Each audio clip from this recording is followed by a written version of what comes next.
Welcome to Absolute Value and Radicals for Pre-Calculus Math 11, and we're taking a look at the addition of subtraction of radical expressions, which is section 2.3. When we simplify some difference radicals, so either a sum or a difference expression, we can follow similar techniques to simplifying regular expressions. And what do we do when we simplify regular expressions is we just think about grouping like terms. So below, let me take care of maybe highlighting a little bit.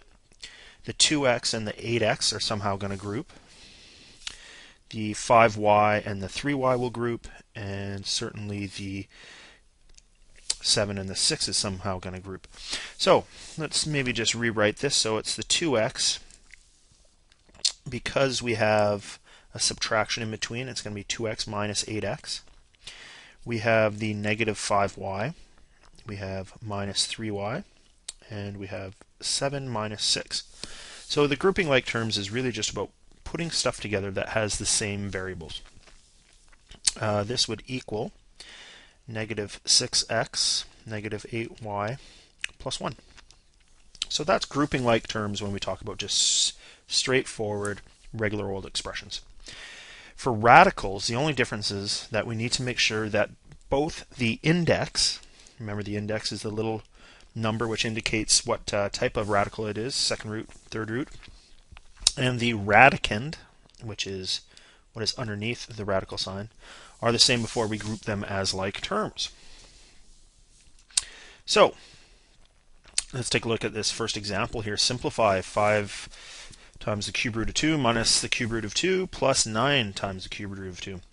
Because they have the same index and radicand, we can just add them together. Now, I'm going to do a step here which might look a little bit strange. I'm actually going to factor out a common cube root of 2 out of this whole expression, leaving me with a 5 minus 1 plus 9. So really, if you look, I have a cube root of 2 common in 3 terms, and that's what I pulled out, leaving me with the cube root of 2. 5 minus 1 is 4, plus 9 is 13. And standard notation, we'll write the coefficient out front. So there we go, 13 times the cube root of 2. In example B, let's take a look here. We have root 12 minus root 45 plus 7 root 27 minus 20. They're all square roots, so let's think about mixed radicals here. We're going to have to convert these things into mixed radicals. So let's think about the largest powers that fit into here. 12 has a root 4, root 3 times each other. 45 has a root 9 in it by root 5. Root 27 has a root 9 times a root 3, and root 20 has a root 4 times a root 5. So we're starting to break it up, looking for perfect squares. 2 root 3 minus 3 root 5. 7 times 3 is 21 root 3, and 2 root 5. So again, let's combine the like terms. We have a radicand of root 3 and root 5 separately. So 2 root 3 plus 21 root 3 is 23 root 3. And negative 3 root 5 minus 2 root 5 is negative 5 root 5. So again, kind of just grouping like terms together by adding or subtracting the coefficients. These same rules apply to simplifying radicals with variables. And it's really sometimes necessary to identify restrictions on the variables first. That still applies.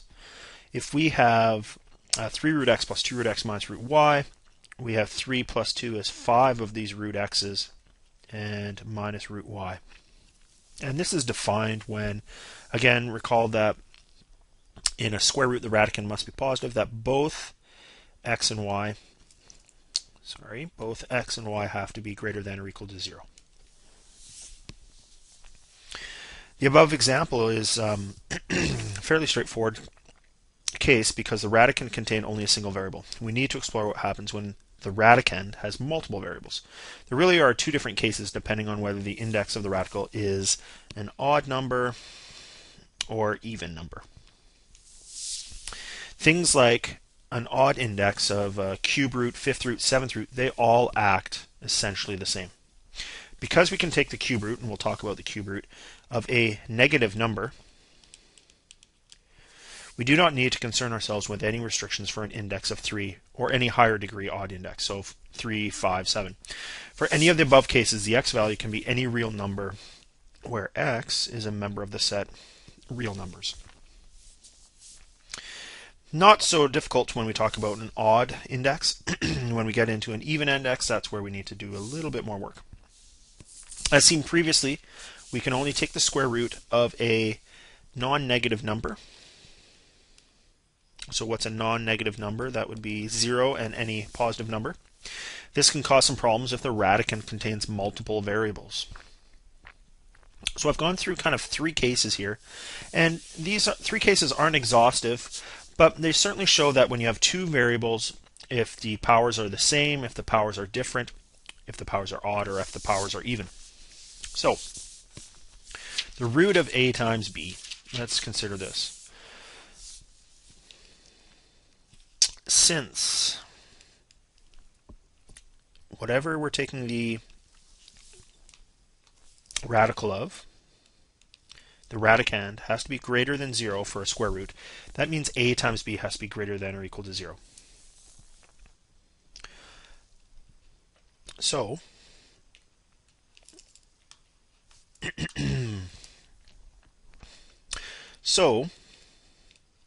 they must either both be positive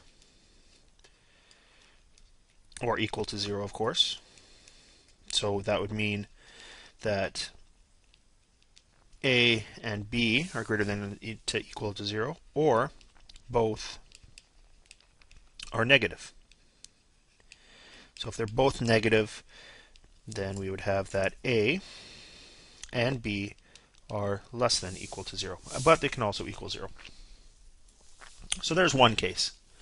The second case, where we're taking the square root of a squared b. So again, let me start with the same statement in terms of what's underneath the radicand, or what's the radicand, I should say. A squared times b has to be positive, or equal to 0. Since a squared is greater than or equal to 0, this means that, remember, a square is always positive. That means that the b value must be greater than or equal to 0, and a can be any old number it wants to be as long as it's a real number.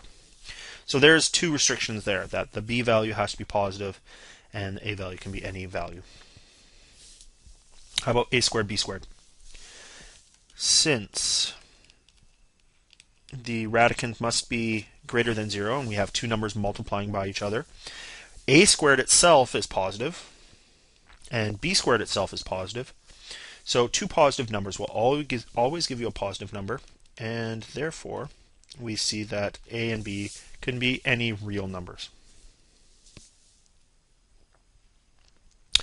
So pretty straightforward, I think, in terms of just making sure that what you're taking the root of, square root, 4th root, 6th root, is positive. But in the end, let me just write a little statement here. In the end, just make sure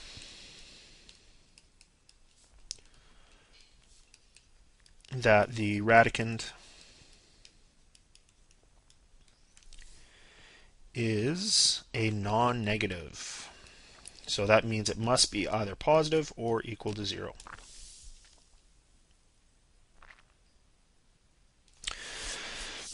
Let's simplify the following expressions and state any restrictions. Now we're doing basically the same idea. We're grouping like terms, but what we have to make sure is that the radicand and the index are the same. So let's talk about stating any restrictions. Here in this first example, we have the 4th root of an expression. So that means that anything underneath that 4th root has to be positive. Notice they all are just m's. So let me write down that m has to be positive. Let's simplify that. We're talking about 4th roots. So 4th root of 81 works out to be a nice number for us. 4th root of m plus 2 times the 4th root of m minus 7 times the 4th root of m. Fourth root of 81 is 3. 2. And 7, all times the fourth root of m. So again, the radicand is the same, and the index is the same. 3 plus 2 is 5, minus 7 is negative 2. So we have negative 2 times the fourth root of m.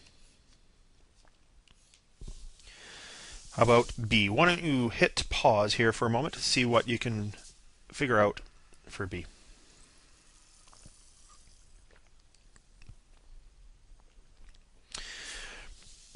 Because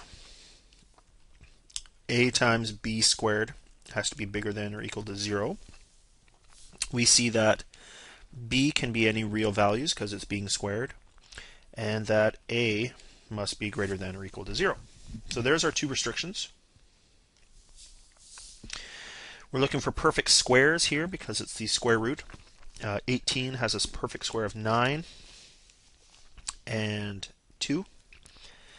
Root 2, I should say. It has a root b squared and root a. We have root, let me just move this over here a bit so we can see it a little bit better. We have a root 25, a root 2, a root b squared, and a root a. So what I'm doing is I'm just breaking up each term into perfect squares and things that aren't perfect squares. In this case, root 9 is 3. Root 2, we don't get a whole bunch from that. We've seen before that the square root of b squared is absolute value of b. We have root a, 5 root 2, absolute value b, plus root a. Now, this is 3 absolute b and 2 root of 2a. And 5 absolute b times root 2 of a. And this combines together to give us 8 absolute b root 2a. So I think we're just going to leave it there. 8 times the absolute value of root 2 times a. The third example, why don't you give that another shot? We're talking about a cube root here. In this example, because it's a cube root, we can take the cube root of basically any real number. So it works out just fine if both m and m are real numbers. Looking for perfect cubes in the cube root radicands. I see the cube root of 8, cube root of m cubed, and what do we have left over is cube root of n squared. Same thing in the second term, cube root of m cubed times the cube root of n squared. Cube root of 8 is 2. Cube root of m cubed is m. We don't need absolute value signs here because we can take the cube root of an odd number. And cube root of n squared is what we're left with. 5m cube root of n squared, giving us a total of adding 2m plus 5m, 7m cube root of n squared for a final answer. This ends the notes on absolute value and radicals on the section of adding and subtracting radical expressions.